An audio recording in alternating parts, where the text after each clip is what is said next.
बिस्मिल्लाहिर्रहमानिर्रहीम। अस्सलाम वालेकुम। सबसे पहले मैं अपना तारफ़ करवा दूँ। मेरा नाम है MS ताहिर डोगर और मेरी क्वालिफ़िकेशन में है DPT है, MS क्लिनिकल साइकोलॉजी है, post graduate diploma in women psychology है। उसके अलावा CBT में मेरे जो है सर्टिफिकेशंस हैं, 16 सर्टिफिकेशंस हैं मेरे पास CBT में। और इसके अलावा जो है PFA यानी साइकोलॉजिकल फ़र्स्ट एड में मेरे पास 2 सर्टिफिकेशंस हैं। तो ये मेरा मुख्तसर सा तारुफ़ था। तो आज का जो हमारा टॉपिक है वो हमारा टॉपिक है डिप्रेशन इज़ अ मिसकंसेप्शन। और इसके साथ साथ जो है डिप्रेशन या फिर मेंटल हेल्थ पर जो है फ़िज़िकल एक्सरसाइज जो है उसके क्या जो है असरात मुरतब होंगे, यानी जो बेनिफिट्स हमें हासिल होंगे एक्सरसाइज से वो क्या होंगे। तो सबसे पहले जो है हमें डिप्रेशन का पता होना चाहिए कि डिप्रेशन है क्या। तो डिप्रेशन को जो है हम अकॉर्डिंग टू DSM-5 जो है ना उसका जो क्राइटेरिया है उसके मुताबिक हम डिफ़ाइन करेंगे कि डिप्रेशन जो है मेजर डिप्रेसिव डिसऑर्डर वो क्या है। और उसके जो है ABCDE पॉइंट्स 5 पॉइंट्स हैं और जो A पॉइंट है उसमें 9 जो है वो पॉइंट्स उन्होंने बताए हुए हैं सब जो है कैटेगरी। तो उन 9 पॉइंट्स में से जो मिनिमम है 5 पॉइंट्स प्रेजेंट होने चाहिए और उन मिनिमम 5 पॉइंट्स के साथ साथ 2 पॉइंट्स जो है उनमें से जो है डिप्रेस्ड मूड हो, ये शर्त है, या फिर जो है लॉस ऑफ इंटरेस्ट हो डेली एक्टिविटीज़ में। ये 2 चीज़ें जो है मिनिमम जो हैं वो मौजूद होनी चाहिए उन 9 में से 5 पॉइंट्स के साथ। तो ये जो 5 पॉइंट्स हैं ये कौन से हों, वो उन 9 में से कोई से भी हो सकते हैं। अच्छा, आमतौर पे हम लोग सुनते हैं कि मुझे डिप्रेशन है या मैं डिप्रेस्ड हूँ या मुझे डिप्रेशन हो गया। तो हमें जो है ये पता होना चाहिए कि इसके लिए मिनिमम रिक्वायरमेंट्स क्या हैं डिप्रेशन को डायग्नोज करने के लिए या डिप्रेशन कहलाने के लिए। तो सबसे पहले जो हम कहते हैं वो है कि अपनी एक बाउंड्री डिफ़ाइन करेंगे। तो उस बाउंड्री को डिफ़ाइन करने के लिए हमें ये जो है स्ट्रेस वगैरह, आमतौर पे बंदा होता है कि उसका जो मूड स्विंग हो गया या कोई किसी चीज़ का उसे स्ट्रेस मिल रहा है, उसने कोई काम करना था तो वो काम नहीं हो पा रहा, उस वजह से उसे स्ट्रेस है, तो वो कह देता है जी मुझे डिप्रेशन हो गया, जो कि बिल्कुल ही गलत बात है। डिप्रेशन के लिए वो क्राइटेरिया पूरा करना चाहिए और मिनिमम जो है उसकी ड्यूरेशन भी होती है। तो ये सारी बातें जो है हम आने वाले चंद लम्हात में डिस्कस करेंगे कि कौन कौन से वो पॉइंट्स हैं, क्या ड्यूरेशन मिनिमम होनी चाहिए और किस तरह है, और बाकी चीज़ों से जो है उसका डिफरेंशियल डायग्नोसिस जो है उन चीज़ों से किस तरह से बचना है। यानी कि कोई और वजह से जो है वो ये सिम्टम्स आ रहे हैं और हम उसको जो डायग्नोज कर दें वो डिप्रेशन कर दें। फिर उसके बाद जो है हम एक्सरसाइज की तरफ चलेंगे कि एक्सरसाइज के क्या क्या जो है वो हमें फ़ायदे हासिल होते हैं। तो ये सारी चीज़ें भी होंगी और आखिर पे अगर आप में से किसी का कोई सवाल होगा तो वो जब सेशन एंड होगा तो उस वक्त आप जो है अपने सवालात भी पूछ सकते हैं। तो हम अब शुरू करते हैं depression a misconception and the effects of exercise on depression. तो सबसे पहले जो है हम वो लेके चलेंगे कि जो डिप्रेशन है वो क्या है। तो depression otherwise known as major depressive disorder और clinical depression is a common and serious mood disorder. Those who suffer from depression experience persistent feelings of sadness and hopelessness and lose interest in activities they once enjoyed. अच्छा, इसमें यह है कि depression, जो भी बंदा depression का मरीज़ होगा या जिसे डिप्रेशन हम डायग्नोज करने वाले होंगे या अलामात वो लेके हमारे पास आएगा, तो उसमें जो है पहले जो वो एक्टिविटीज़ कर रहा है बंदा, डेली एक्टिविटीज़ हैं, अगर कोई बंदा मूवीज़ देख रहा है, उसे इंटरेस्ट है, वो पसंद है, या कोई गार्डनिंग कर रहा है या फिर कोई साइकिलिंग कर रहा है, बाइकिंग कर रहा है, हाइकिंग कर रहा है, स्काइंग कर रहा है, कुछ भी उसका जो इंटरेस्ट है डेली लाइफ एक्टिविटीज़ में, तो वो इंटरेस्टेड है, तो एकदम से जो है उसका जो है इंटरेस्ट लॉस हो जाता है प्लेजर एक्टिविटीज़ में, ठीक है, और होपलेसनेस की तरफ चला जाता है, वो सैडनेस की तरफ चला जाता है, और ये सारी चीज़ें जो हैं उसमें आ जाती हैं। और इनके साथ साथ ये भी है कि ये सारी चीज़ें तो आएंगी उसमें, लेकिन ये किसी और वजह से ना हो। मसलन अगर वो बंदा कैंसर का पेशेंट है तो हो सकता है कि वो कैंसर की वजह से है, या उसका कोई एक्सीडेंट हो गया है, उसका कोई फ्रैक्चर हो गया, उसकी वजह से उसमें ये अलामात आ जाए। तो कोई दूसरी मेडिकल कंडीशन की वजह से जो है उसमें ये सारी अलामात नहीं आनी चाहिए। अगर किसी दूसरी मेडिकल कंडीशन की वजह से उसमें ये अलामात हैं तो फिर हम उसे मेजर डिप्रेसिव डिसऑर्डर में जो है डायग्नोस नहीं करेंगे। तो जो मेजर डिप्रेसिव डिसऑर्डर में हमें जो क्राइटेरिया देखने को मिलता है उसमें जो है 2 पॉइंट्स तो अहम है कि इन 2 जो अलामत हैं उनमें से एक होना चाहिए। एक है डिप्रेस्ड मूड या फिर loss of interest in player activities. इन दोनों में से एक चीज़ मौजूद होनी चाहिए। उसके बाद फिर आगे फर्दर 9 पॉइंट्स हैं, उनमें से मिनिमम 5 पॉइंट्स होने चाहिए। अच्छा, उसमें क्या है, डिप्रेस्ड मूड यानी सारा दिन जो वो बंदा है गुमसुम रहे, किसी भी चीज़ में इंटरेस्ट ना ले रहा हो। उसका जो है फिर दूसरा जो पॉइंट है उसका जो प्लेयर एक्टिविटीज़ हैं उसमें जो है इंटरेस्ट ख़त्म हो जाता है। उसके अलावा जो है फिर तीसरे पॉइंट के तौर पे जो आ जाता है उसमें है सिग्निफिकेंट वेट लॉस। अच्छा, सिग्निफिकेंट वेट लॉस में जो है मिनिमम जो है 5% जो उसका बॉडी मास है या बॉडी वेट है वो लॉस होना ज़रूरी है। ये नहीं कि थोड़ा सा वेट लॉस हुआ है, उसने कुछ खाना पीना बंद कर दिया था या नहीं खाया 1-2 दिन, तो उसकी वजह से जो या मील अभी नहीं ली तो उसकी वजह से जो थोड़ा सा माइनर सा डिफरेंस आ रहा है हम कह रहे हैं वेट लॉस। इस तरह नहीं है, मिनिमम 5% जो है उसका लॉस होना चाहिए। उसके बाद जो है आगे उसका जो चौथा पॉइंट है वो है इंसोम्निया या हाइपरसोम्निया। उसकी जो स्लीप पैटर्न है वो डिस्टर्ब हो जाता है, या बंदे को नींद आती ही नहीं है या फिर बहुत ज़्यादा नींद आती है। उसके बाद जो है पॉइंट आता है वो है साइकोमोटर एजिटेशन या फिर रिटार्डेशन, यानी कि वो उसे जो है रिटार्डेशन महसूस हो रही है, थकावट महसूस हो रही है और सारे जिस्म में जो है ये पेन वगैरह भी फील हो सकती है उसे, फिजिकल जो सिम्टम्स हैं उसमें कि पेन उसे महसूस हो रही है, क्रैम्प्स आ रहे हैं, तो ये भी महसूस हो सकता है। उसके बाद जो अगला पॉइंट है उसमें जो है लॉस ऑफ एनर्जी। अगर एक बंदा बैठा है तो वो बैठा ही रहेगा, उसके पास बैठने की कोई वजह नहीं होगी, यानी कोई ख़ास स्पेसिफिक वजह हो कि इसलिए वो बैठा हुआ है। वो बस बैठा है तो बैठा है, अगर खड़ा हो गया तो खड़ा है, लेट गया तो लेट गया, बस वो ऐसे ही रहेगा। उसके बाद जो अगला पॉइंट आता है वो आता है उसमें जो है एक्सेसिव वरीनेस होगी, गिल्ट होगा उसमें, जो है वो बगैर किसी वजह के वो फीलिंग ऑफ वर्थलेसनेस होगी, यानी कि वो अपने आप को कमतर से कमतर समझता जाएगा और उसके पास कोई स्पेसिफिक रीज़न नहीं होगी कि मैं अपने आप को ये किस लिए इस तरह समझ रहा हूँ या मैं अपने आप को वर्थलेस क्यों समझ रहा हूँ। उससे जो अगला पॉइंट है उसमें ये है कि वो कंसंट्रेट नहीं कर पाएगा किसी भी एक चीज़ में, या किसी एक स्पेसिफिक पॉइंट पर वो सोच नहीं सकेगा। अगर हम उसको एक स्पेसिफिक काम देंगे तो उसमें वो सोच नहीं पाएगा, वो खुद किसी भी काम पे जो वो करना चाह रहा है वो सोच नहीं पाएगा, मुसलसल सोच नहीं पाएगा। उसके बाद जो सबसे अहम पॉइंट, ये एक बहुत ही इंतहाई अहम पॉइंट है क्योंकि ये अक्सर औकात होता है और वो मिस कर देते हैं और बताते नहीं हैं। जो भी डिप्रेशन का या डिप्रेसिव बंदा होगा उसमें ये जो ख्याल है लाजिम आता है, या मैक्सिमम चांसेस होते हैं कि उसके पास आया हो कभी या उसने अटैम्प्ट भी की हो। ये ख्याल है सुसाइडल अटैम्प्ट या सुसाइडल थॉट्स। उसके पास आएगा कि मैं खुदकुशी कर लेता हूँ, ये ज़िंदगी जो है बेमायनी है, तो इस ज़िंदगी में कुछ भी ऐसा नहीं रखा हुआ कि मैं जीऊँ या इस ज़िंदगी को मैं गुजारूँ। तो ये भी एक बहुत अहम पॉइंट है कि उस बंदे के, हमने जब वो बंदा आके हमारे पास आके हमें बताया है कि मैं डिप्रेशन में हूँ या अपनी अलामात बताएगा, तो हमने उससे ये सवाल जो है इस तरह से पूछना है कि उसे जो है हम हिंट भी ना दें कि वो सुसाइड की तरफ चला रहा है, और हमें पता भी चल जाए कि उसके पास सुसाइडल आइडिएशन है या नहीं है, सुसाइडल अटैम्प्ट उसने की है या नहीं की है।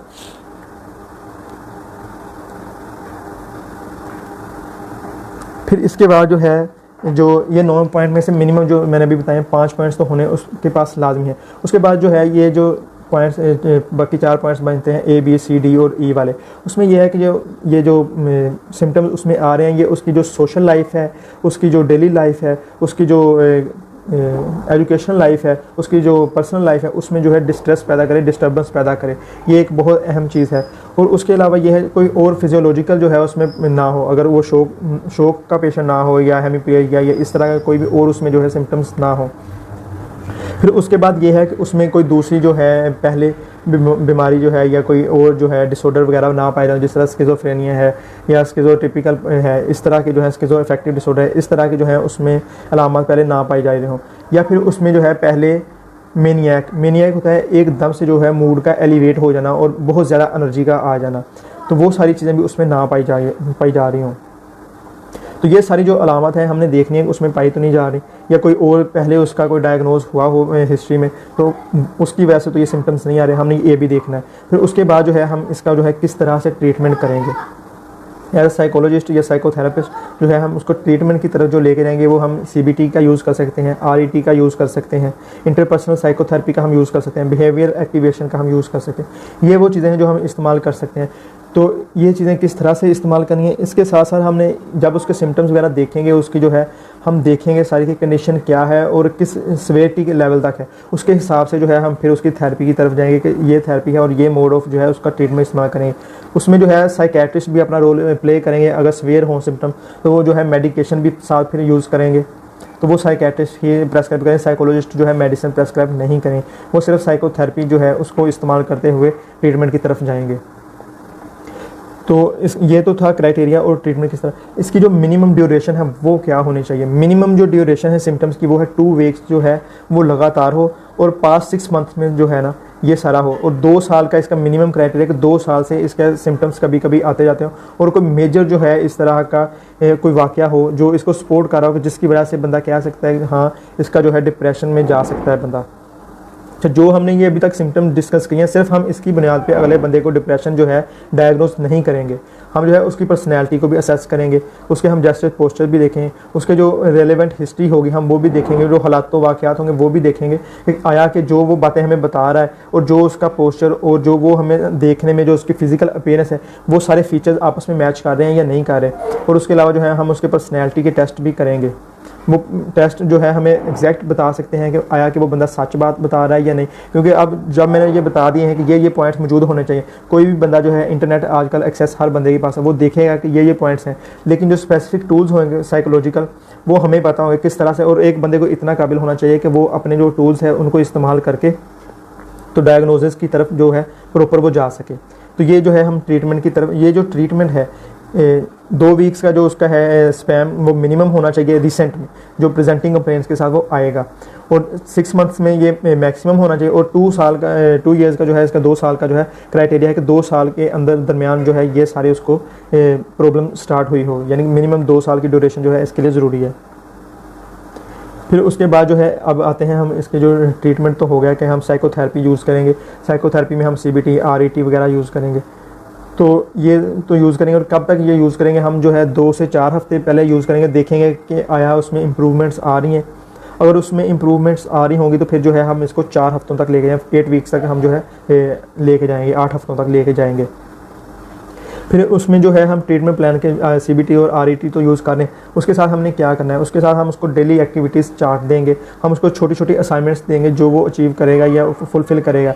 जब हम उसे छोटे छोटे टास्क देंगे कि ये आपने करना है, तो वो जैसे जैसे करेगा उसमें जो है होपनेस जो है बढ़ेगी और उसमें उम्मीद बढ़ती जाएगी कि वो काम कर सकता है। जैसे जैसे उसे पता चलेगा कि वो बंदा ये एक स्पेसिफिक काम कर सकता है, तो वो फिर आहिस्ता आहिस्ता जो है इम्प्रूवमेंट की तरफ जाएगा। अब आते हैं हम एक्सरसाइज के जो हैं इस पर क्या असरात होते हैं। तो जैसा कि हमें पता है एक्सरसाइज जो करते हैं हम, उसके हमारे बॉडी पे भी असरात होते हैं, हमारे जो फिज़िकल है उस पर भी असरात होते हैं, हमारे मेंटल हेल्थ जो है उस पर भी असरात होते हैं। अब वो किस तरह से इफ़ेक्टिव होती है, जब हम फिज़िकल एक्टिविटी में इन्वॉल्व होते हैं तो वो हमें जो है हमारा जो है होप जो है वो बढ़ाती है, हमें जो मोटिवेशन वो प्रोवाइड करती है उठने में, हरकत करने में। हम बाहर जा रहे हैं, हम बाहर निकल रहे हैं या कोई भी एक्टिविटी परफॉर्म कर रहे हैं तो वो हमारा जो है मूड जो है उसको एलिवेट भी करती है। उसमें जो है हमारा जो ब्लड सर्कुलेशन है वो इम्प्रूव होती है बॉडी में, हमारा जो मसल्स हैं वो एक्टिवेट्स होते हैं। अच्छा, मसल्स एक्टिवेट होने के साथ साथ जो है हमें रिलैक्सेशन भी फील होती है जब हम एक स्पेसिफिक ड्यूरेशन में जो है स्पेसिफिक टाइम पीरियड के लिए एक्सरसाइज करते हैं। एक्सरसाइज किस तरह से हमें मदद करती है, जब हम एक्सरसाइज करते हैं, फिजिकल एक्सरसाइज करते हैं तो हमारा जो ब्रेन है वो स्पेसिफिक किस्म के जो है स्पेसिफिक हार्मोन्स रिलीज़ करता है, केमिकल्स रिलीज़ करता है जो कि एंडोर्फिन्स होते हैं, और वो जो है एनर्जेसिक जो है वो एनर्जेसिक के तौर पे असरअंदाज होते हैं। एनर्जेसिक मराद ये है पेन किलर्स के, पेन रिलीवर्स के तौर पे जो है वो काम करते हैं जिस्म में। और एक्सरसाइज करने से जो ये है कि हम एक स्पेसिफिक डायरेक्शन में जब हम फिजिकल एक्सरसाइज कर रहे होंगे तो जो एक थॉट स्ट्रीम आ रही थी उसको जो है वो बंद लग जाएगा और वो थॉट स्ट्रीम जो है वो स्टॉप हो जाएगी, क्योंकि हम किसी और मकसद के लिए या वर्जिश कर रहे हैं। तो हम जब चल रहे होंगे तो फिर हमारा जो ध्यान होगा, कंसंट्रेशन होगी, वो उस चीज़ की तरफ होगी, ना कि हमारे वो जो थॉट स्ट्रीम जो हमें हिट कर रही थी, बार बार स्ट्राइक कर रही थी, उसकी तरफ होगी। एक्सरसाइज जो है वो हमारी जो वरीज़ हैं, जो हमारी प्रॉब्लम्स है, जो हमारी थिंकिंग पैटर्न है उसको भी चेंज करते हैं। नेगेटिव थॉट जो है उसको जो है वो डिमिनिश कर देंगे। फिर उसके साथ साथ जो है हमें जो है कॉन्फिडेंस भी इसकी वजह से आएगा।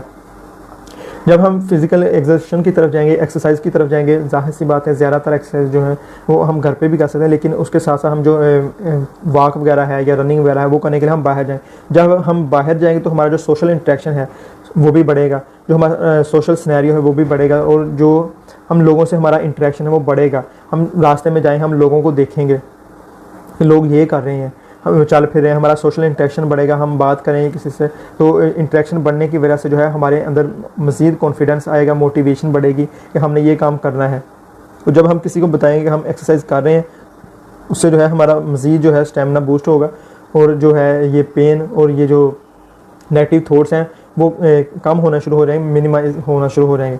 उसके बाद जो है एक्सरसाइज हमें जो है समथिंग पॉजिटिव मैनेज डिप्रेशन, और इसके साथ साथ जो अल्कोहल वगैरह है या जो भी इस तरह के सिम्टम, या हम स्मोकिंग वगैरह की तरफ जा रहे हैं तो उससे भी जो है हमें दूर लेके जाएगी एक्सरसाइज जो है, हमें फिज़िकल एक्सरसाइज जो है। तो ये सारी चीज़ें जो है एक्सरसाइज की जो है फिज़िकल बेनिफिट्स भी आ गए। इसमें जो सबसे अहम पॉइंट है फिज़िकल एक्सर्शन का या एक्सरसाइज, अगर आप तकरीबन 2 साल के लिए आप एक्सरसाइज करें और आप अपना CT स्कैन वगैरह पहले एक्सरसाइज से पहले करवा लें या आप एक्सरसाइज के और 2 साल के बाद करवाएं, तो आप जो है अपने ब्रेन साइज में जो है वाज़िया फ़र्क महसूस करेंगे। उसमें क्या है, जो स्टडीज़ सजेस्ट कर रही हैं वो कह रही हैं मिनिमम जो है अगर आप जो है 30 मिनट्स की जो है एक्सरसाइज करते हैं डेली बेसिस पे, तो वो जो आपका है फ्रंटल लोब जो है प्री कोर्टेक्स जो है उसका जो साइज़ है उसको डेवलप करता है। जो फ्रंटल लोब जो है ये हमारी जो रीजनिंग है और इस तरह की जो एबिलिटीज़ हैं, मेंटल एबिलिटीज़, कंसंट्रेशन की एबिलिटीज़, उसको जो है कंट्रोल करता है। जो फ्रंटल लोब है हमारा, ब्रेन के 4 लोब्स हैं, फ्रंटल लोब, पैराइटल लोब और टेम्पोरल लोब, ठीक है। तो ये जो फ्रंटल लोब है हमारा ब्रेन का वो डेवलप हो जाता है एक्सरसाइज की वजह से। तो सबसे ज़्यादा जो डेवलप है ह्यूमन बींग्स में वो फ्रंटल लोब ही है, और जो हमारी रीजनिंग की और थिंकिंग की एबिलिटीज़ हैं वो फ्रंटल लोब ही कंट्रोल करता है, और यही हायर जो लेवल्स की थिंकिंग पैटर्न है उनको कंट्रोल करता है। तो उम्मीद है आप लोगों को जो भी मैंने अभी तक बताया वो समझ आई होगी। अगर किसी का कोई सवाल है वो पूछना चाह रहे हो, अगर कोई भी परेशानी हो, बात अभी तक ना समझ आई हो, तो वो पूछ सकते हैं।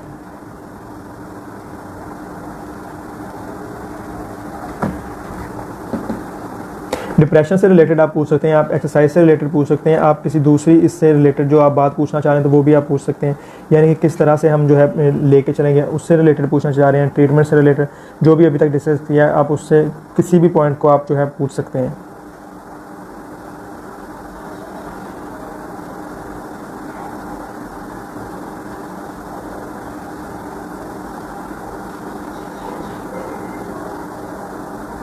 अच्छा, कोजेज़ क्या होती हैं, एक बंदे ने पूछा था।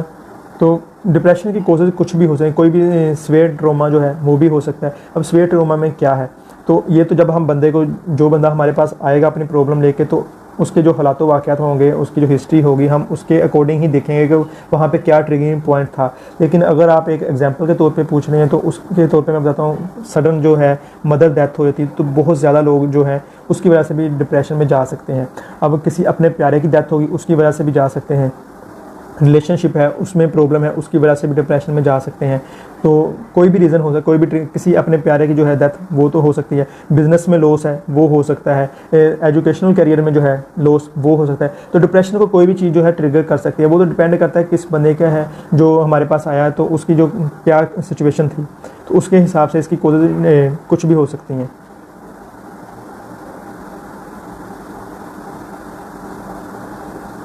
तो CBT जो है और RET में फ़र्क पूछा गया है। तो जो CBT है कोग्निटिव बिहेवियरल थेरेपी, इसमें जो है हम 2 चीज़ों पे काम करते हैं, कोग्निशन पे। अब कोग्निशन क्या है, कोग्निशन जो है हमारा वे ऑफ थिंकिंग और किस तरह से हम जो है वो सोचते हैं और परसीव करते हैं चीज़ों को, और उसके जो है बिहेवियर जो है हम किस तरह से अपना जो है वो एग्जीक्यूट करते हैं। थिंकिंग को जो थॉट्स आ रहे हैं वो हमारी कोग्निशन में है, और उसके बाद जो है हमारे बिहेवियर जो है वो है बिहेवियर। और थेरेपी के तौर पे हम अब उसके जो सबसे पहले हम उसके काम करेंगे कोग्निशन पे, थिंकिंग पैटर्न पे। अगर उसकी थिंकिंग पैटर्न ठीक है, कोग्निशन ठीक है, तो फिर उसके बाद जो है हम उसके आ जाएंगे बिहेवियर पैटर्न को चेंज करने के लिए। तो हम उसके बिहेवियर्स को चेंज करेंगे।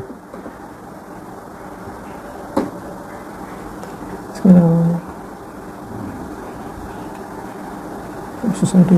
अच्छा, अगला सवाल पूछा है कि किस तरह से जो है अगर कोई बंदा सोसाइटी से जो है वो कट ऑफ हो गया, यानी सोसाइटी से उसका इंटरेक्शन ख़त्म हो गया, तो उसको जो है हम सोसाइटी में सोशल किस तरह से वापस जो है सोशल एक्टिविटीज़ में इन्वॉल्व करें। तो उसके लिए सबसे पहले जो है हमें देखना पड़ेगा उसका रूट कोज़ क्या है, कि किस वजह से जो है वो कट ऑफ हो गया बंदा सोसाइटी से। तो उसके रीज़न को जो है हम सबसे पहले तो उसके रीज़न को जब हम पता चलेगा तो उसके रीज़न को, कोज़ को हमने दूर करना है। जब हम कोज़ को हमें पता चल गया, कोज़ को हम दूर करेंगे, तो आहिस्ता आहिस्ता जो है हम उसे छोटी छोटी एक्टिविटीज़ देंगे, जिस तरह के अगर वो कॉन्फिडेंस नहीं है उस बंदे में आने के लिए, सामने आने के लिए, तो हम उसे जो है फ़ोन पे बात कर सकता है, या फिर वो सबसे पहले अपने घर वालों के साथ उसका इंटरेक्शन कैसा है, तो हम वो जो है इंटरेक्शन जो है वो बेहतर करने की कोशिश करेंगे। उसके जो अपने इर्द गिर्द के लोग हैं उनसे, मदर है, फादर है, बहन भाई हैं, कज़न्स वगैरह हैं, जो उसके घर के अफराद हैं, उससे उनका इंटरेक्शन बढ़ाने की कोशिश करें। जब उसका इंटरेक्शन बढ़ जाएगा उनसे, तो फिर हम जो है आगे की तरफ चलेंगे। फिर उसके बाद जो है हम उसके जो फ्रेंड्स वगैरह हैं उनकी तरफ भी जा सकते हैं, यानी कि उनके फ्रेंड्स के साथ उसका कॉन्टैक्ट जो है बहाल करने की कोशिश करें। जब उसके क्लास, अगर वो पढ़ रहा है बंदा, तो उसके जो क्लास फेलोज हैं उसके साथ उसका इंटरेक्शन जो है बढ़ाएंगे। अगर वो बंदा कोई काम कर रहा है, कोई जॉब वगैरह कर रहा है, तो उसमें जो उसके पीयर्स हैं उसके साथ हम जो है उसका इंटरेक्शन बढ़ाने की कोशिश, लेकिन वो एकदम नहीं बढ़ाएंगे, हम स्टेप बाय स्टेप चलेंगे। पहले उसका जो कोई एक फ्रेंड है या एक कोई ख़ास बंदा जिसके साथ वो बात करता है या बात करना पसंद करता है या बात करना चाह रहा है, तो उसके साथ हम बात कराएंगे। लेकिन सबसे पहले ये है कि हमें पता होना चाहिए कि वो क्यों इस तरह से आया कि वो कॉन्फिडेंस ना होने की वजह से इस तरह हो रहा है, या किसी चीज़ ने और चीज़ है जिसने उसे ट्रिगर किया है वो ना आने के लिए। अच्छा, फिर वही पूछा, अच्छा डिप्रेशन और एंजाइटी का मेन रीज़न क्या हो सकता है। अच्छा, इसमें यह है कि डिप्रेशन और एंजाइटी का हमें फ़र्क पता होना चाहिए। डिप्रेशन जो, जब भी हम डिप्रेशन का, अभी मैंने आपको क्राइटेरिया बताया, तो जब भी हम डिप्रेशन की बात करेंगे तो हम पास्ट जो है ना इवेंट्स, उनकी तरफ चले जाएंगे। पास्ट से रिलेटेड होगा, हमारे जो है जो माजी की तरफ होगा कि पास्ट में हमारे साथ ये हुआ था, उसकी वजह से वो जो ट्रिगरिंग पॉइंट होगा वो हमें डिप्रेशन की तरफ लेके जाएगा। उसमें हमारे जो है स्लीप पैटर्न वगैरह भी डिस्टर्ब हो सकते हैं, एपिटाइट डिस्टर्ब होगी, हमारा थॉट पैटर्न डिस्टर्ब होगा, लॉस ऑफ एनर्जी वगैरह होगी, जो मूड है वो लो हो जाएगा। तो ये है डिप्रेशन। अब एंजाइटी क्या है? एंजाइटी इससे रिवर्स है।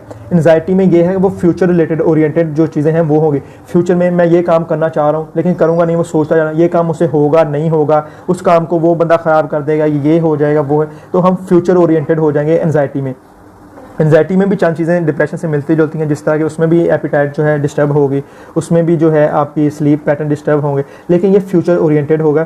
ये मेन इसका जो डिफरेंस है ना डिप्रेशन और एंजाइटी का ये है। तो रीज़न इसका कोई भी हो सकता है, ट्रिगरिंग पॉइंट। अब एक बंदा है वो सोची जा रहा है कि मैंने जो है पेपर में टॉप करना, एग्जाम में टॉप करना, लेकिन वो मेहनत ही नहीं कर रहा, किताब को हाथ ही नहीं लगा रहा। तो फिर जब वो सोची जाएगा कि मैंने टॉप करना, लेकिन उसके लिए मेहनत नहीं करेगा, तो वो उसके लिए एंजाइटी प्रोड्यूस होगी और उसको फिक्र करता रहेगा, उसके लिए वो फिर उसकी जो रूटीन ख़राब हो जाएगी, वो डिसऑर्डर की तरफ चला जाएगा।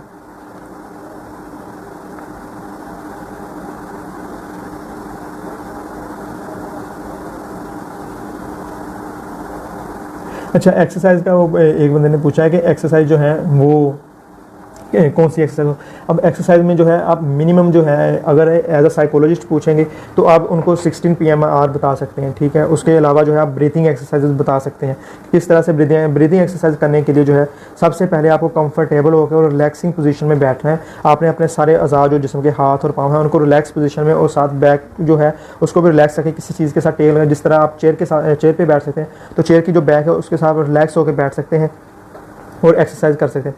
ब्रीदिंग एक्सरसाइज में ये है कि आपने ना रिलैक्स होकर बैठ के, उसके बाद आपने जो है नाक से इनहेल करना है, नोज से इनहेल करना है और डीप लेके जाना है। जो आप इनहेल कर रहे हैं ऑक्सीजन को, आपको अपना पेट जो है हिलता हुआ महसूस हो। अब अगर आपको वैसे पता नहीं चल रहा है कि आपका पेट हिल रहा है, तो आप अपने पेट पे हाथ रख के तो महसूस कर सकते हैं आया कि पेट हिल रहा है, या सिर्फ सीना जो है वहाँ तक आप शैलो ब्रीथिंग कर रहे हैं। आपने डीप लेके जाना है, थोड़ी देर के लिए 3 से 5 सेकंड के लिए होल्ड करना है। उसके बाद जो है आपने मुंह के ज़रिए एक्सेल कर देना, खारिज कर देना हवा। तो उसका मैं अभी आपको करके दिखाता हूँ।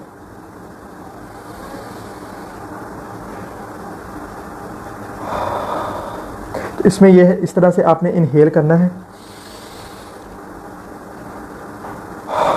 और मुंह के ज़रिए एक्सेल करना है। जब आपने एक्सेल करना है तो साथ ही जिस वजह से आपको जो चीज़ आपको ट्रिगर कर रही है, पॉइंट जो आपको परेशानी की तरफ लेके जा रहा है, वो कोज कर रहा है परेशानी, तो वो भी आपने सोचना है कि वो मेरी परेशानी जो या प्रॉब्लम है वो भी साथ साथ दूर हो रही है, तो ये करनी है। इसके अलावा 16 PMR है, वो मैंने बताया। आप अपने किसी भी जिस्म के एक हिस्से पे फोकस कर सकते हैं, उसको आपने जो है बंद करना है। अगर आप अपने हाथ पे जो है वो कंसंट्रेट कर रहे हैं, तो आपने अपने जो सारा कंसंट्रेशन है वो अपने हाथ पे करना है और इसको दबाना है। सारा कंसंट्रेशन इसी पे है, दबाया हुआ है। इसको आपने 4 सेकंड के लिए होल्ड करना है, आप 10 सेकंड के लिए 15 सेकंड के लिए होल्ड करेंगे, ठीक है। और सारा कंसंट्रेशन इसी पे हाथ पे होगा कि मैंने दबाया हुआ है। फिर आप जो है इसको उतनी ही देर के लिए जो है रिलैक्स कर देंगे। फिर आप नहीं करना है, इस तरह आप पाँव की तरफ भी लेके जा सकते हैं, अपनी टांगों की तरफ, कंधों को उचका सकते हैं, श्रगिंग कर सकते हैं, ठीक है। ये जो है ये आप करेंगे, इसकी वजह से जो है आप काफ़ी ज़्यादा रिलैक्स फील करें। उसके अलावा फिर जो है आप वॉक शुरू कर सकते हैं, वॉक शुरू कर सकते हैं आप मिनिमम जो। अच्छा, इसमें यह है कि आपने जब गोल सेट करना है ना कि वॉक शुरू करनी, तो आप ये एकदम से इस तरह नहीं करेंगे मैं आधा घंटा या 1 घंटा वॉक करूँ। उससे यह है कि आप 1-2 दिन तो करेंगे लेकिन आपकी रूटीन नहीं बनेगी। आपने छोटे गोल जो है वो सेट करने हैं। 5 मिनट के लिए आपने वॉक करनी है, 7 मिनट के लिए वॉक करनी है, 10 मिनट के लिए वॉक करनी है, और उसको फिर आहिस्ता आहिस्ता ग्रेजुअली जो है अपने टाइम को जो है टाइम पीरियड उसको बढ़ाते जाना है। एकदम से आपने लॉन्ग टर्म गोल नहीं रख लेना कि जो आप अचीव ना कर सकते और फिर आप उसकी वजह से जो डीमोटिवेट है। आपने छोटे छोटे गोल सेट करने हैं ताकि जैसे जैसे आप वो अचीव करेंगे तो आप में जो है मोटिवेशन आती जाएगी, मैं ये अचीव कर लिया अब इससे आगे चलना है, अब ये अचीव कर लिया अब इससे आगे चलना है।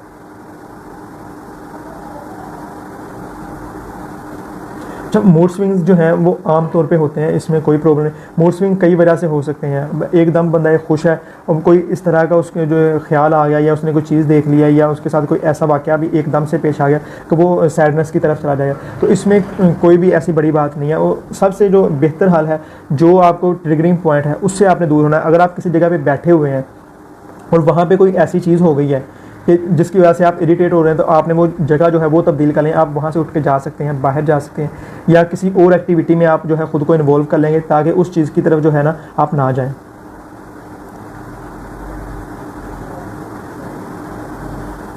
अच्छा, अब किसने कहा है कि कन्विंस करना जो है वो बहुत मुश्किल है किसी को, या वो अलग रहना चाहिए। तो ये वाकई सही बात है, क्योंकि वो अगर एक बंदा डिप्रेसिव होगा, डिप्रेशन का मरीज़ होगा, तो उसमें जो है एनर्जी बहुत ज़्यादा लो हो जाएगी, सैडनेस होगी और प्लेयर एक्टिविटी या डेली एक्टिविटीज़ जो है उन उससे जो है कट ऑफ हो जाएगा। उसको अब हम किस तरह से लेके आएंगे, उसके लिए आपने उसे छोटे छोटे जो हैं टास्क देने हैं। डेली एक्टिविटीज़ चार्ट बना के आप दे सकते हैं। उसको आप छोटा सा एक टास्क दें।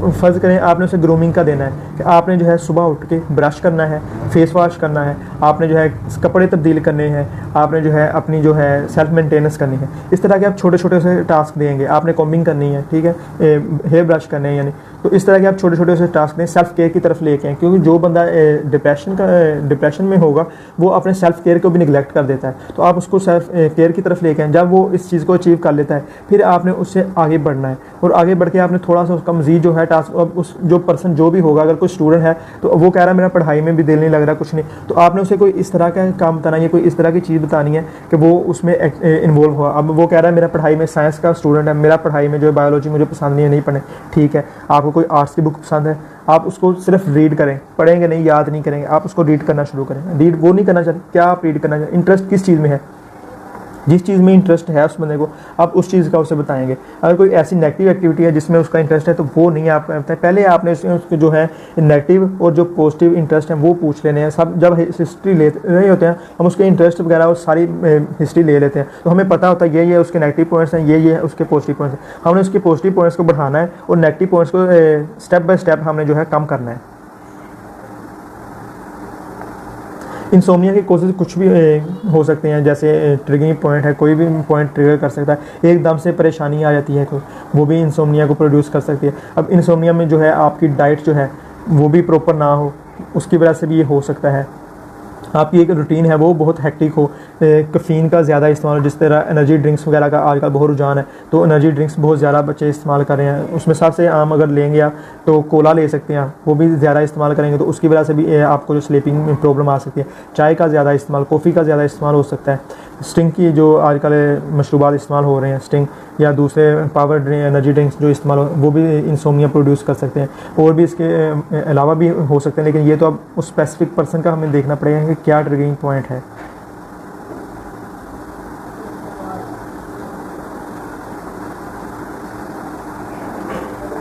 मूड स्विंग्स का मैंने अभी बताया कि मूड स्विंग्स किस वजह से होते हैं। हमने कोई भी चीज़ है, हमने सबसे पहले उसका रूट कोज जो है ना वो ढूंढना होता है। जब हमें रूट कोज का पता होगा कि ये चीज़ ट्रिगर कर रही है स्पेसिफिक बिहेवियर को, तो हमने उस चीज़ से दूर करना है। अगर आप किसी जगह पे बैठे हुए हैं और किसी बंदे ने ऐसी बात करी है, वो बंदा आपको पसंद नहीं है तो वो बात कर रहा है, या कोई इन्वायरमेंट है उसमें कोई ऐसा काम हो रहा है जो आपको पसंद नहीं है और आपको इरिटेट कर रहा है, तो आपने उस इन्वायरमेंट को ही चेंज कर लेना है। आप वहाँ से उठ के जा सकते हैं। अगर आप इस तरह के इन्वायरमेंट में है, जिस तरह अगर आप क्लास में बैठे हैं, आप क्लास आप नहीं छोड़ सकते, ऑफिस में बैठे हैं, ऑफिस से आप उठ के नहीं जा सकते, तो आप किसी आपको दूसरी एक्टिविटी में जो है इन्वॉल्व करेंगे, ताकि आपका जो कंसंट्रेशन है उस एक स्पेसिफिक पॉइंट से हट के दूसरी तरफ लग जाए जो आपको पॉजिटिव तरफ लेके जाएगी।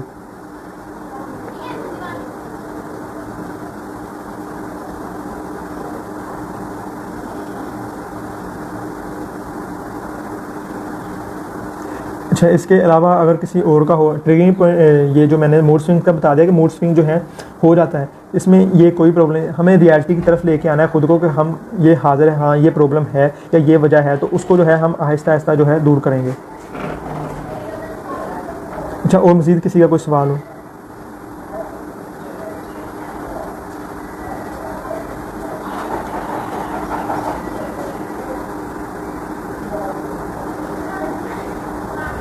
अच्छा, अभी पूछा किसने कि डिप्रेशन का अगर एक पर्सन है तो वो एडिक्ट हो जाता है या ड्रग्स वगैरह का यूज़ शुरू कर देता है, तो किस तरह से।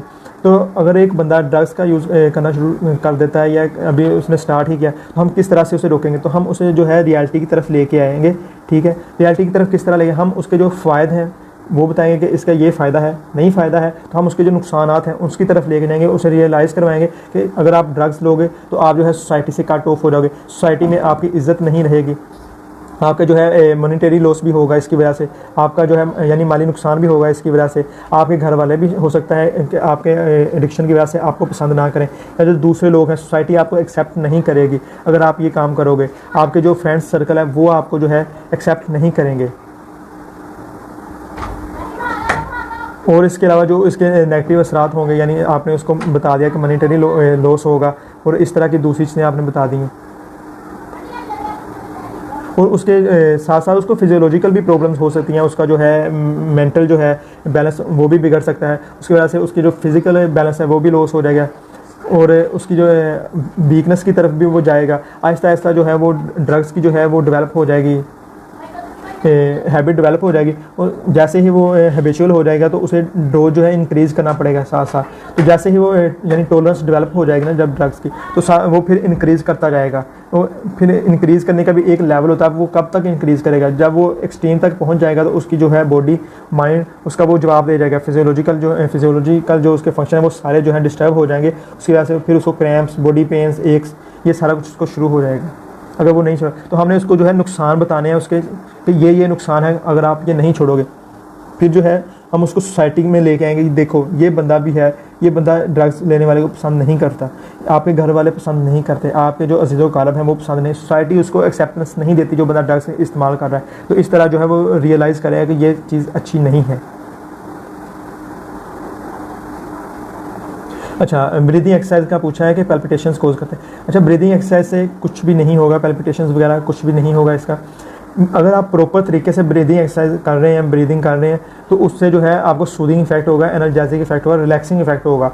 ये कभी भी नहीं होगा कि ये आपको पैल्पिटेशंस की तरफ ले गया है जो या फिर जो है आपको स्ट्रेस की तरफ ले, ये आपको स्ट्रेस जो है रिलीज़ ही करेगी। ब्रीदिंग एक्सरसाइज की बात करो, और दूसरी जो मैंने 16 PMR बताया वो भी आपको रिलैक्स ही करेंगे। इसके अलावा जो आपको फिजिकल एक्सर्शन बताइए, वॉक बताइए, रनिंग बताइए, तो उससे क्या होगा, उससे जब आप जाएंगे आपकी एनर्जी कंज्यूम होगी, तो जो आपका ब्रेन है वो आपकी बॉडी एक्स वगैरह जो है उनको रिलीज़ करने के लिए, बॉडी पेन्स को दूर करने के लिए एंडोर्फिन्स रिलीज़ करेगा, और वो जो एंडोर्फिन्स होंगे वो एज आ एनर्जेटिक काम करेंगे, पेन रिलीवर काम करेंगे।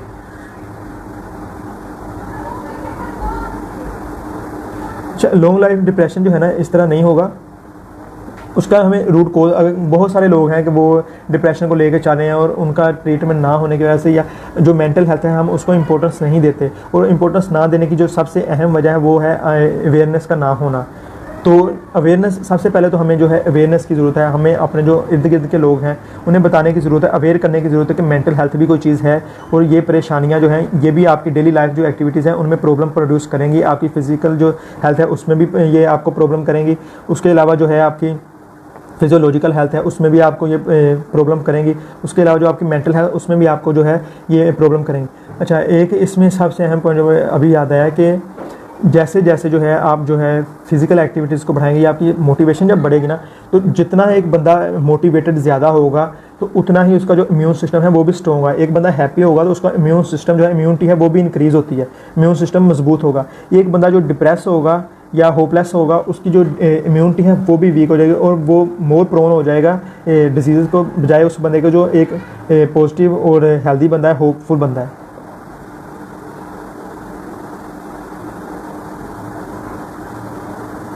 अच्छा हाँ, आप इसमें फिजियोथेरेपी जो है इसमें कंबाइन कर सकते हैं, फिज़िकल थेरेपी जो है और उसके साथ साथ जो साइकोथेरेपी है, ये जो अलाइड हेल्थ साइंसेज हैं ये सारी एज अ कंबाइन काम करती हैं।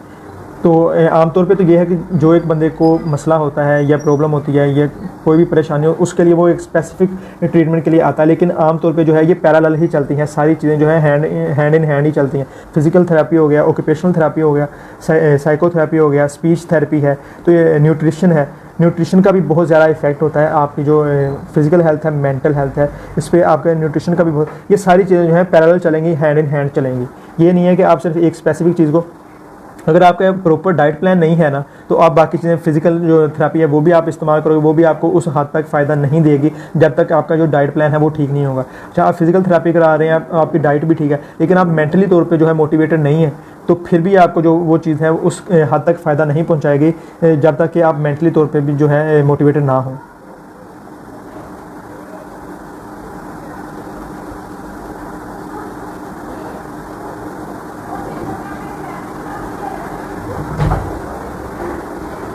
अच्छा, ये पूछा है कि अगर एक बंदा अचानक हंसता है और फिर कुछ देर के बाद जो है वो उदास हो जाता है, तो ये मूड स्विंग्स हैं, ये जो है ये डिप्रेशन में नहीं आएगा। इसीलिए मैंने बताया ये बाइपोलर में भी जा सकता है। उसके अलावा जो है बाइपोलर के अलावा ये मेनिया में भी जा सकता है। अब हमें ये रूट कोज जो है प्रॉपर हिस्ट्री जब होगी हमारे पास, तो फिर इसकी मैनेजमेंट अलग होगी डिप्रेशन से, क्योंकि जो बाइपोलर है या फिर जो है मेनिया है, इसको हैंडल करना थोड़ा सा ट्रिकी होता है। तो इस तरह से हम अचानक एकदम से नहीं बता सकते कि वो जो कंडीशन होगी उसके हिसाब से। लेकिन फिलहाल जो मैं डिप्रेशन के अकॉर्डिंग बता रहा हूँ, क्योंकि इनमें जो है एनर्जी लेवल लो हो जाता है, एक्टिविटीज़ जो है डेली लाइफ उसमें इंटरेस्ट नहीं रहता, तो हम इंटरेस्ट डेवलप करेंगे। लेकिन जो एक बंदा मेनियक है उसमें एकदम से जो है मूड जो है अप जाएगा, फिर एकदम से नीचे आ जाएगा। और बाइपोलर में भी इस तरह। तो हमें जो है इसकी जो मैनेजमेंट है थोड़ी ट्रिकी है और डिफ़िकल्ट है। तो पहले हमें ये डिफ़ाइन करना होगा कि प्रॉब्लम है क्या, तो उसके अकॉर्डिंग हम जो है ट्रीटमेंट बता सकते हैं।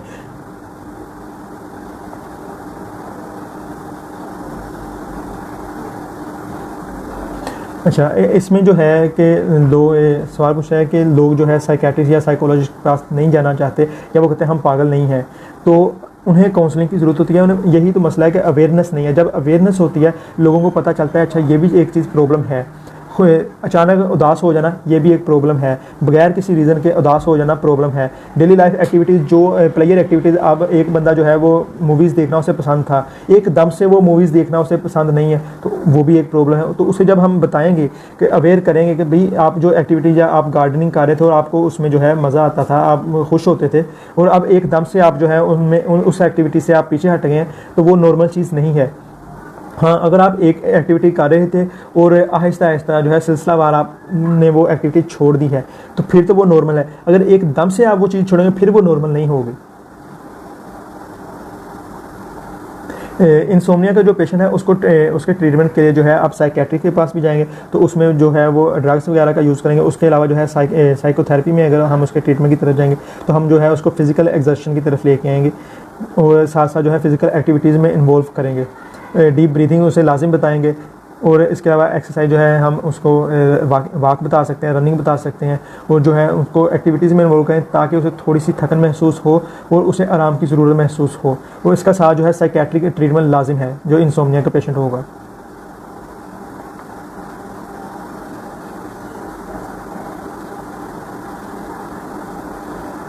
हाँ, हम जो है ट्रांसक्रेनियल मैग्नेटिक स्टिमुलेशन की तरफ जा सकते हैं, लेकिन जो है सबसे इफेक्टिव जो है सीबीटी और आरईटी वगैरह जो है इस तरह की जो है साइकोथेरेपीज़ हैं वो सबसे ज़्यादा इफेक्टिव हैं, बजाय कि हम दूसरे ट्रीटमेंट्स के। हाँ, अगर मैनेज नहीं हो पा रहा इन चीज़ों से, तो हम अपनी स्ट्रैटेजी को चेंज करके भी देख सकते हैं। बाज़ औक़ात होता है हम स्ट्रैटेजी कुछ और यूज़ करें, या हमारा जो है रिव्यू करने की भी ज़रूरत पड़ सकती है कि जो हमारा डायग्नोसिस है, टेंटेटिव डायग्नोसिस है, वो प्रॉपर था या नहीं, हमारे पास जो हिस्ट्री थी वो प्रॉपर थी या नहीं। क्योंकि बाज़ औक़ात होता है हमसे कुछ जो है इन्फॉर्मेशन वो मिस हो जाती है, उसकी वजह से जो है हमारा डायग्नोसिस जो है वो जो होना चाहिए था वो नहीं हो सकता, मिस डायग्नोज हो जाता है, तो वो भी एक प्रॉब्लम होती है। हमें सबसे पहले जो है अपना प्रॉपर जब तक हमारे पास प्रॉपर डायग्नोसिस नहीं होगा हम कभी भी ट्रीटमेंट नहीं कर सकते।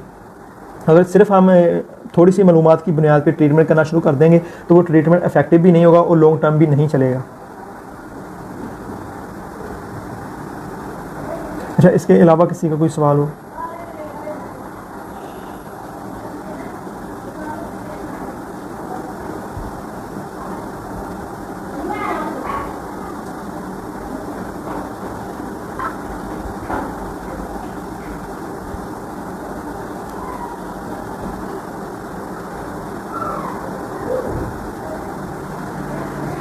ये अच्छा, ये पूछा है कि जो डायग्नोसिस है वो बेस्ड ऑन हिस्ट्री टेकिंग। तो हाँ, हिस्ट्री जो है, जब तक हमारे पास प्रॉपर हिस्ट्री नहीं होगी, हमारे पास जो है मैरिटल हिस्ट्री भी होनी चाहिए प्रॉपर जो है।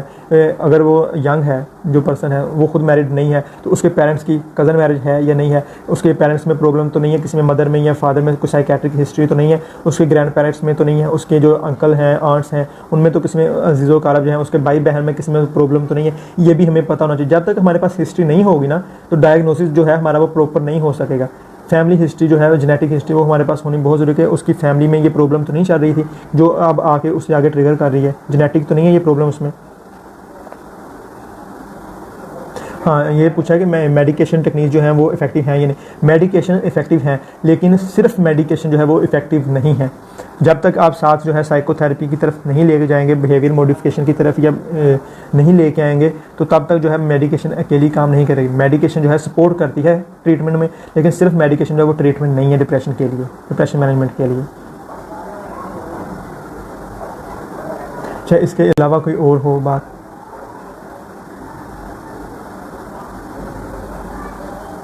इसमें जो है हम जो SOP इसके जो फॉलो करते हैं, उसमें हम उसका जो बेसिक है नेम वगैरह और उसकी क्वालिफ़िकेशन क्या है, एज क्या है, इस तरह की ये बेसिक हम पूछते हैं। फिर उसके बाद फादर क्या करते हैं और फाइनेंशियल, अच्छा हमने ये भी चीज़ लाजिम पूछनी है उनका जो फाइनेंशियल बैकग्राउंड है वो किस तरह है।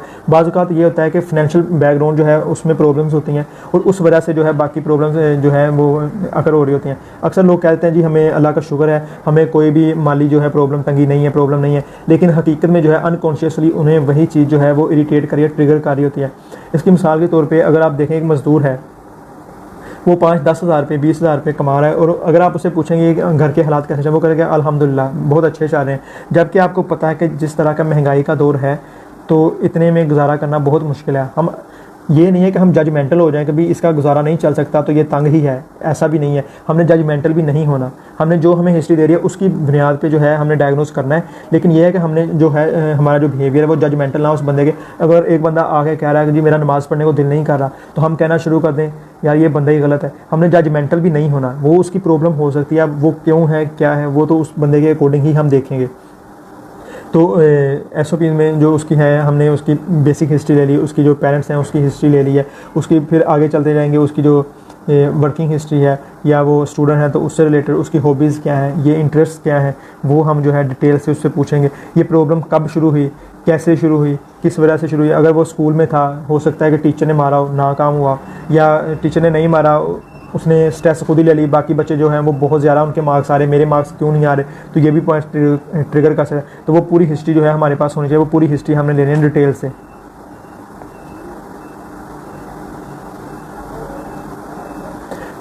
अच्छा, हिस्ट्री जो है प्रॉपर लेने से, सबसे पहले हिस्ट्री वगैरह लेने से पहले जो सबसे अहम चीज़ जो होती है वो होती है हमारी रैपो बिल्डिंग। तो सबसे पहले जो हमारे पास पेशेंट आता है उसके साथ हमारी रैपो बिल्डिंग होनी चाहिए, यानी कि हमारा उसके साथ इंटरेक्शन है इस हद तक जो है हमारा रिलेशन उसके साथ डेवलप होना चाहिए। अच्छा, ये प्रोफेशनल रिलेशन होना चाहिए, पर्सनल रिलेशन नहीं होना चाहिए, ताकि वो कहीं बाद में आप पे डिपेंडेंट ना हो जाए। तो इस तरह इंडिपेंडेंट रहते हुए आपके साथ उसका इतना जो है एक प्रोफेशनल रिलेशन हो कि आप जो उसको बात बताएं वो उसके अकॉर्डिंग जो है अपने आप को, या जो उसके आप डेली एक्टिविटीज़ बताएं तो वो उसको जो है परफॉर्म करे। तो जनरलाइज जो एंजाइटी है उसको जो है वो किस तरह से जो है मैनेज कर सकते हैं। जनरलाइज एंजाइटी में जो है अब उसका प्रॉपर क्राइटेरिया तो अभी मैं डिस्कस नहीं करूँगा टाइम का में, लेकिन ये मैं बताता हूँ जनरलाइज जो एंजाइटी है वो क्यों हो जाती है। अब एक बंदा है वो सोची जा रहा है कि मैंने ये काम करना है, लेकिन वो कर नहीं रहा। थिंकिंग ज़्यादा होगी उस बंदे में, सोचना ज़्यादा होगा और काम करना कम होगा। और ये प्रॉब्लमेटिक तब होता है जब जो है हम सोची जा रहे हैं और नहीं कर रहे। और ये जो सोचने का अमल है हमारी डेली लाइफ की जो एक्टिविटीज़ हैं उनमें प्रॉब्लम, हमारी सोशल एक्टिविटीज़ में प्रॉब्लम करे, हमारी पर्सनल एक्टिविटीज़ में प्रॉब्लम, हमारी वर्क लाइफ में प्रॉब्लम करे, हमारी जो है रिलेशनशिप्स उनमें इन्वॉल्वमेंट हो इसकी वजह से, तो तब ये जो है डिसऑर्डर की तरफ जाएगा। अगर बस ऐसे ही है कि बंदा सोच रहा है कि ये काम मैं करूँ और उसकी वजह से उसके रूटीन लाइफ में कोई प्रॉब्लम नहीं आ रही, तो फिर हम उसको डिसऑर्डर कभी भी कंसिडर नहीं करेंगे। जी बिल्कुल, हमें जो है एम्पैथी ही शो करनी है, सिंपैथी शो नहीं करनी है। हम एम्पैथेटिक रहना है, हमें एक प्रोफेशनल रिलेशन जो है उसके अपने क्लाइंट के साथ डेवलप करना है। हाँ जी, आपके साथ ये प्रॉब्लम है, अफसोस है, और प्रॉब्लम्स सबके साथ होती हैं, तो प्रॉब्लम से निकलना भी हमने खुद है। हम जो पेशेंट है उसको इतना काबिल करना है, हमने उसको सोल्यूशन नहीं देना, हमने उसको रियलिटी की तरफ लेकर आना और सोल्यूशन उसे इस काबिल बनाना है कि सोल्यूशन जो है उसका खुद फाइंड करेगा वो जो बंदा होगा, या जो भी पेशेंट है, बंदा है, बंदी है, तो वो खुद उसका इतना काबिल हो जाए कि वो अपना जो है उसको खुद सोल्व कर सके जो भी उसकी प्रॉब्लम है। अच्छा, मज़ीद अगर आप लोगों के कोई सवाल होंगे तो आप कमेंट्स कर दीजिएगा, तो जितना पॉसिबल हो सका मैं उसका जो है आंसर कर दूंगा। और आई होप कि आज आपको काफ़ी कुछ सीखने के लिए मिला होगा। गलतियाँ कोताहियाँ सबसे हो जाती हैं और जितना हद तक मुझसे पॉसिबल था मैंने वो बताने की कोशिश की है। अगर मज़ीद कोई चीज़ पूछना चाहें तो आप नीचे कमेंट कर दीजिएगा, तो मैं उससे या फिर पोस्ट जो है उस पर आप कमेंट कर दीजिएगा, तो मैं वो आपको जो है आंसर करने की प्रॉपर कोशिश करूँगा। अगर नहीं हो सके तो हमारी जो सोसाइटी मेम्बरान हैं वो आपको इंशाल्लाह प्रॉपर तरीके से गाइड करेंगे। तो उम्मीद है ये जो है आज के सेमिनार था वो बेहतर था और आपको पसंद आया होगा। अल्लाह हाफिज़।